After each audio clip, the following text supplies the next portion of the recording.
Well, welcome. I'm Perry Williams, and this is Coach David Sharpe's Coach's Show. Let's get started, Coach. Hi, Perry. Good to see you. Good seeing you. Let's talk about last Friday night's game. Franklin Central in overtime comes out 28-27. So I had already had a commitment, so I wasn't able to go to the game, but it sounds like a pretty good football game. Let's talk a little bit about it. It was a great football game. I think our standpoint this week is to, sports psychology can be kind of goofy with kids and adults. So our focus, coaching staff-wise and then player-wise, is we have to move on. We certainly made enough plays to win, but we did not.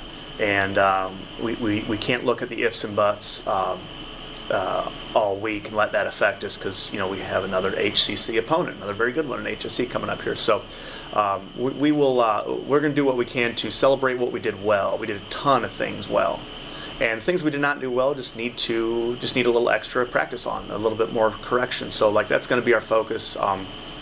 But it doesn't matter what sport you play, whether you lose a half-court shot at the buzzer in basketball or a walk-off home run in baseball, or you lose by an inch in overtime in football. It's tough to get over, and I think our senior class though is I think they're mentally strong enough to go. It's Monday afternoon right now. We're going to have a great practice, and I have no doubt that we're going to just be hungrier than we were, and that's all we can kind of focus on. But during the game, like I said, we did so many good things. Received the opening kick and go on about a 14-play drive for a touchdown, highlighted by an acrobatic catch by Aiden Brewer, and used all three running backs to just put together a great Miller drive using a little bit of both offenses. But we always talk about inches. Inches are everywhere.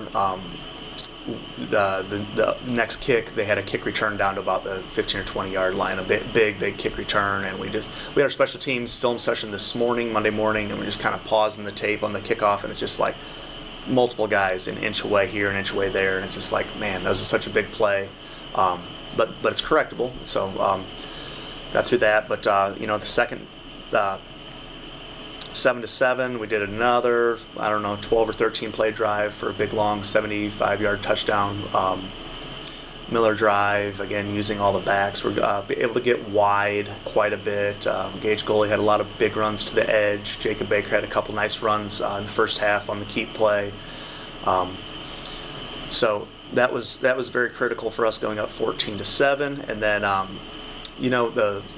the two heartbreaking losses that we've had, Westfield and obviously Franklin Central, the common theme was disastrous ends to the first half, where it was the Westfield game, and then disastrous end for the first half in this game, up 14-7 with the ball. We get stopped, but we execute a phenomenal fake punt. Gabe Bellin, give him a lot of credit. We had a fake punt dialed up for him, and he was ready to do it, and he got about 30 yards on that. That was huge.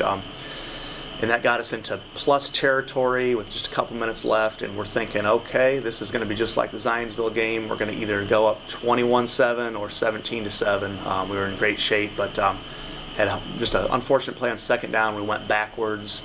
We have to end up kind of pooch punting it down to the 10-yard line. Great job by Jack. And give Franklin Central credit. Nevin Tuttero's a 3-year starter at quarterback, and he had great pocket presence and scrambling ability, and we about had him numerous times in that drive, but he does a nice 90-yard drive with a minute left, and scores with 10 seconds left to make it 14-14 and a half. So we were deflated, but I feel like, again, our kids are like, it's all right, we should be up by a touchdown, maybe 10 or 14 points, but we're not. We're still tied, and we came out in the second half and played some great defense. We were able to get a couple of interceptions in the second half, and in the first half we had that great fourth and one, the stand. Corbin Hornicle and Jackson McDaniel, Austin Hastings kind of made that play. We stopped by an inch, so it's like we're playing good D. The one weird thing about this game, both offenses, FC's and our offense, we had long drives every single possession. It was like we had our stops. We stopped them, but it was after 10 or 12 play drives, and it was just there was no 3 and outs. It seemed like So, but again, after half, we're able to get Gavin Kenyon drops. He's really good at pass in his pass drop-offs, and he's able to tip a pass that Jackson Peterson then makes a great catch in the end zone to force a touchback. And that's when we went, it was 14-14, and we did what we had to do. Jacob Baker played as good as you possibly can, especially when we went to our spread offense, making perfect reads, and he's throwing the ball into some tight windows. Okay, there's a lot of Division I players and scholarship-worthy players in the back half of the FC defense. They good pass rushers too, but Aiden Brewer just comes up huge for us. A couple of big, just third down conversions where Bake and Brew had just a great connection.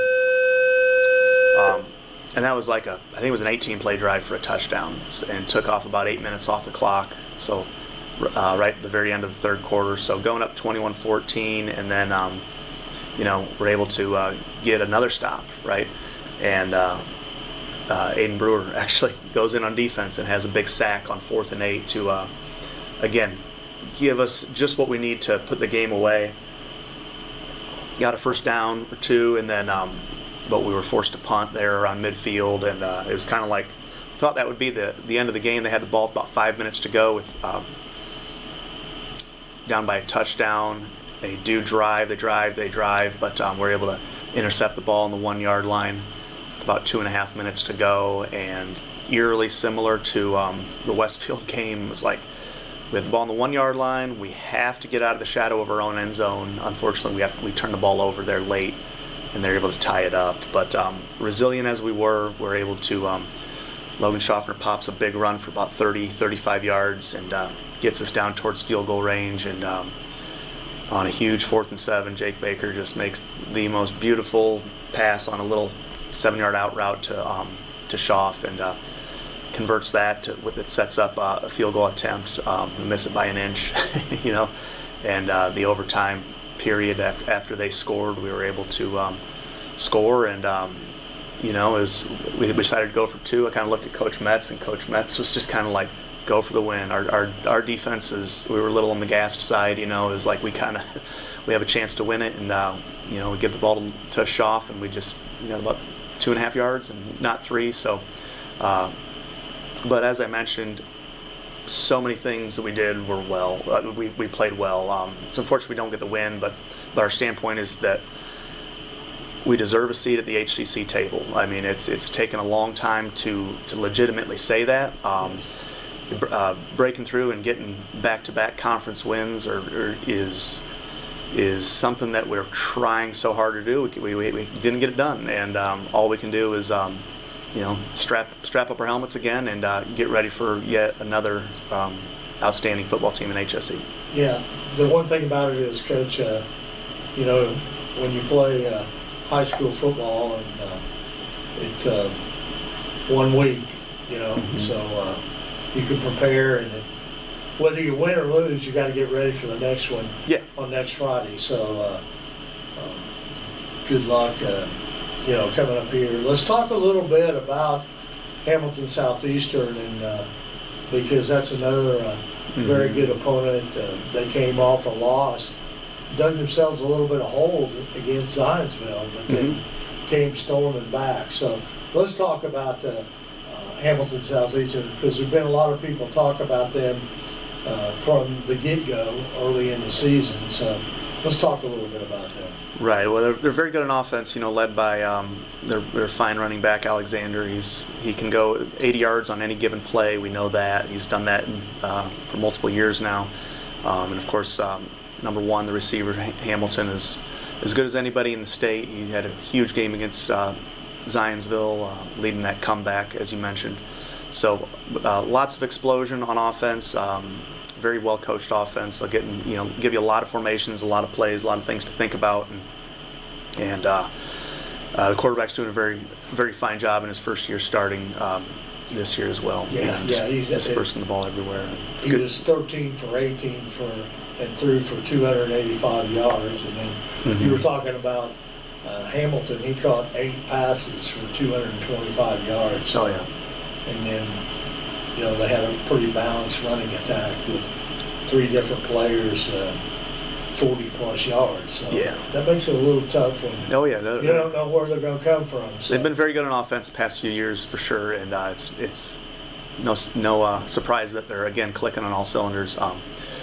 Let's talk a little bit about that defensive side of Southeastern. Yeah, so there's, last year they kind of had some very veteran group, especially in that front seven. A lot of those guys graduated, so there's some new faces, but man, they seem to not miss a beat. It's, again, a well-coached defense. It just seems like they're in the right spots. Their kids are doing exactly what they're being told to do, and they got some big, strong, athletic, quick bodies up there in the front seven. The back half of their defense is loaded with scholarship-worthy players. It seems like every time we put on tape of our next opponent, it's like, wow, where's that kid going to college? Oh, okay. Where's that kid going to college? Oh, okay. And it's just kind of like there's some big-time playmakers, ball hawks in the back half of that defense for sure. And but we know that we can move the ball against teams in our league. Our diversified attack using both offenses that we've been using this year, I think, is gives us just a little bit of an extra edge that we didn't quite have last year in terms of moving the chains and kind of figuring out how teams are playing us and being ready to use anything and everything. I think we really threw the kitchen sink at Franklin Central and came up an inch short. But I think this week it's going to be the same game plan as always. We have to limit their big time playmakers. Be sound, be physical, know the situations, know the huge difference between 3rd and 6 and 3rd and 2. Like just know exactly what the situation is and just fight like crazy to get them off the field. Be sound in special teams, and then offensively definitely run some T at them. See how they play it, see how they defend it. Try to get all 3 running backs involved early. Shift out to spread when we need to. If we feel like if we need to stay in it for a while, be able to stay in it for a while. But we feel like we have the tools in our toolbox on all 3 phases of the game to compete with anybody in the state, and we get another tremendous test on Friday night. Well, we've come accustomed to playing in the Hoosier Crossroad Conference where every week is going to be a battle, from 1 through 7, and it's a tough situation. But it's something we got to be ready for and got to play every second of the entire game. Because our kids know it. They sign up to play knowing that the gauntlet is there, and you know what? We do not want a cupcake in the middle of the schedule.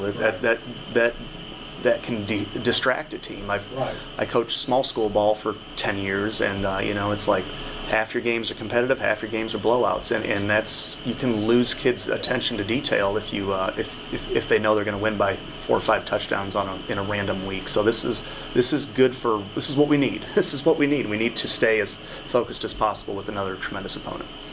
Well, Coach, it's a little bit shorter trip this week than having to go to the south side of Indianapolis to play Franklin Central, because you're only, about 7 or 8 miles from Hamilton Southeastern School, and it's a pretty good trip over there. But once again, just like everybody in the Hoosier Crossroad Conference, the stands will be packed on their side, and we've drawn a good crowd all season long. So best of luck to you and the team this week, and do the best you can. Yes, we will. Yes, thanks, Perry. Go Millers.